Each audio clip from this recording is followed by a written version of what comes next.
We're all learning about the passion of God for us. And the great thing about the passion of God is that when you step into it, then you become that passion yourself. So all of our worship is actually drawn from the passion of God himself.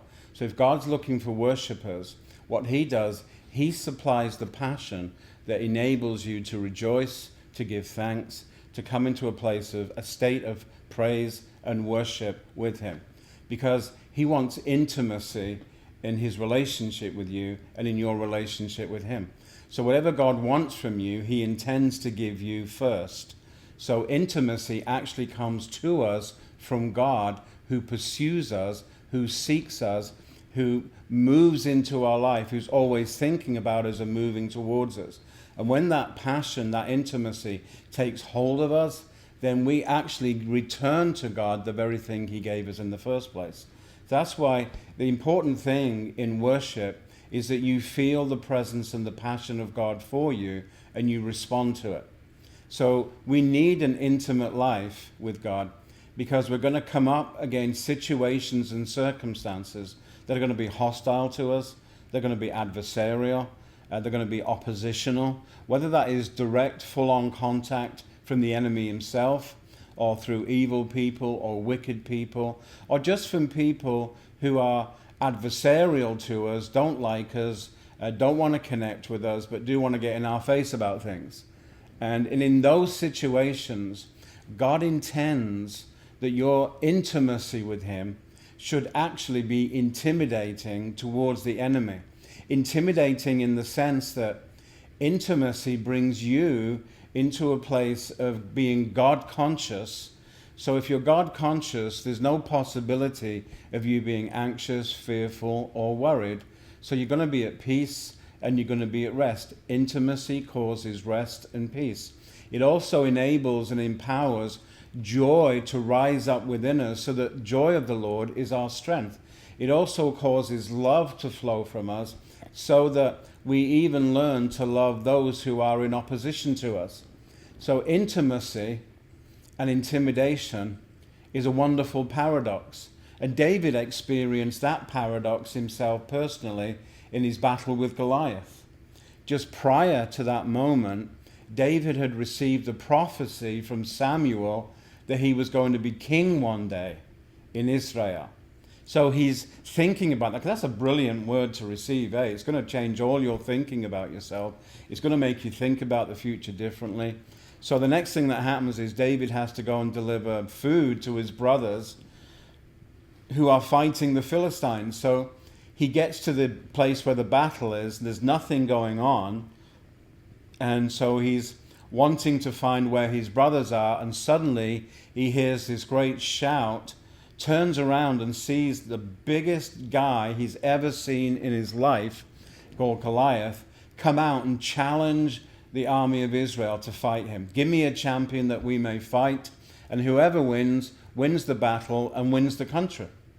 And no one is responding at all. Everyone's cowering in their tents, and even the king is hiding with the baggage, because this guy is huge, he's physically impressive and intimidating.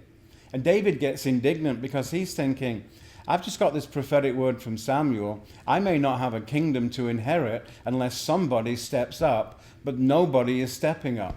So he starts to ask the question, well, what shall be done against this, for the person who kills this Philistine, this dog? What will be done? What will happen for that person? And eventually, long story short, he ends up in front of the king, and David says, I can fight this guy, and I've killed a lion and I've killed a bear, and this uncircumcised Philistine, he will just be like one of those to me. So they have no other option. They send David out there. And when Goliath sees him, he's roaring with laughter and brings out the same intimidation routine. So David's bearing all the brunt of this intimidation personally. And Goliath is shouting at him, am I a dog that you come at me with sticks and stones? I'll feed your body to the birds of the air and the beasts of the field. And David, who's living in this place of intimacy with the Lord, is not at all intimidated, because he understands majesty. Because that's what intimacy does for you.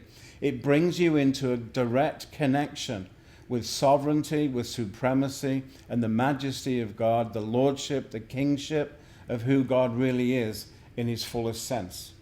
So David's not at all intimidated because he understands majesty. And so in his intimacy then, he's able not just to deflect what Goliath is saying, but he actually raises the stakes. Goliath says, I'll feed your body to the birds of the air and the beasts of the field. David comes back with, oh yeah? Well, I'll feed you and all your friends to the birds of the air and the beasts of the field. Because here's the thing. David knows one thing that Goliath doesn't.